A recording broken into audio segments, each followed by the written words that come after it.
It's the real news. I'm Aaron Mate. Congressional Republicans are racing to approve their tax bill, a massive upward transfer of wealth. And they've just gotten closer after winning over holdout Senator Bob Corker of Tennessee. What happened? Well, this weekend, the International Business Times reported that Corker, one of the Senate's wealthiest members, stands to benefit from a provision that was added at the last minute. Speaking to ABC News, Senator John Cornyn of Texas did not deny that Corker may have been swayed.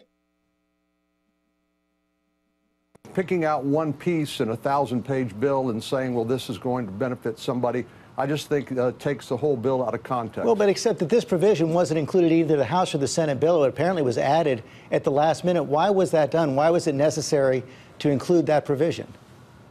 Well, we were working very hard. It was a very intense process. As I said, the Democrats didn't refuse to participate. And what we've tried to do is cobble together the votes we needed to get this bill passed, at the same time maintaining the integrity of the largest tax cuts we're going to be seeing since 1986. So is that how you got Senator Corker with this provision? Well, the particular provision you're talking about, honestly, is just one piece of a 1,000-page bill, which is going to grow the American economy. The House will vote on the measure on Tuesday, and the Senate could soon follow. Dean Baker is co-president of the Center for Economic and Policy Research. Dean, let's start with Corker. He denies that this change influenced his vote, and in fact, on Sunday, he wrote a letter to Senate leaders demanding that they explain the provision. But let's talk about how this measure could benefit someone like him.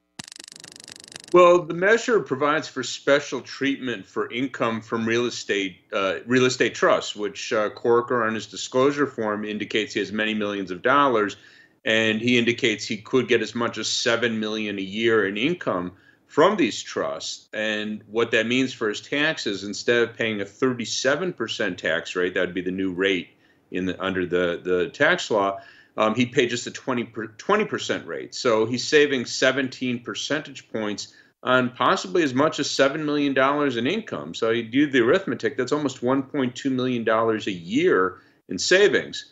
So did that sway him? He insists he didn't know.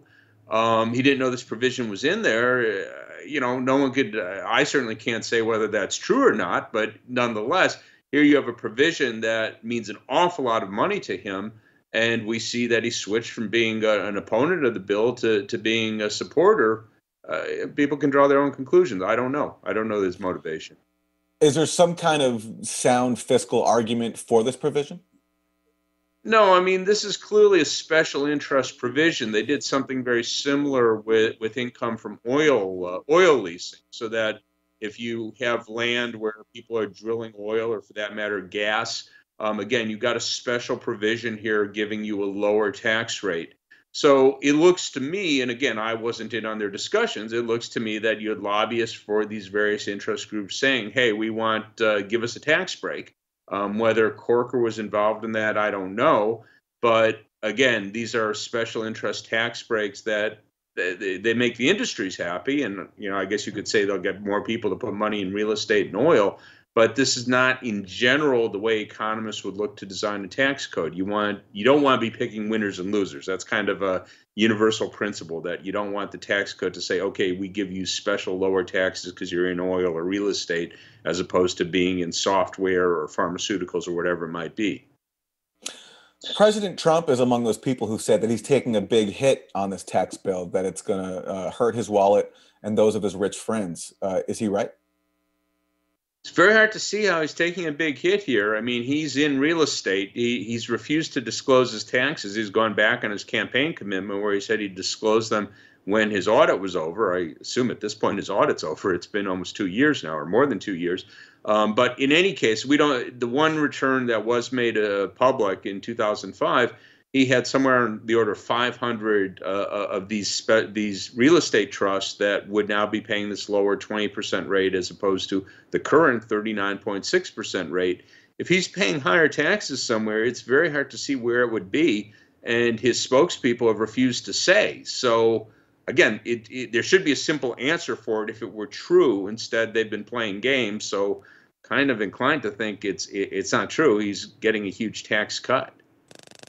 And let's talk about healthcare. So the measure includes a repeal of the health insurance mandate under Obamacare. You've also pointed out they would hurt healthcare in another way in terms of by ballooning the deficit, that will likely mean cuts to Medicaid.